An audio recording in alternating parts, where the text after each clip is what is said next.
Yan, ito po yung mga niyog niya doon sa 7.8. Ayan po. Mga ilan po kaya niyog nito? Kap. Kulang daw po 100 yung niyog na mga namumunga na. Tapos may maliliit po tayong niyog dito. Hindi natin alam kung ilan. Ayan po. Ayan o. Saka po ito sa 7.8. Ayan po. Medyo masukal po talaga. Ito po ay lupa. Hindi po ito, wala halos bato. Pag sinabi pong kalupaan ay hindi masyado mabato. Kasi yung iba po dito sa mga kahangganan ay puro limestone. Ayan po, ayan. Dito po may sapa po dyan. Lilibang pa po yan. Sako pa yung kabila. Kumbaga parang napapagitnaan siya ng property.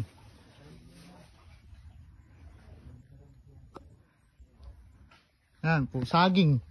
Ayan, saging, niyog. Mahogany tree. Ayan po. Salamat.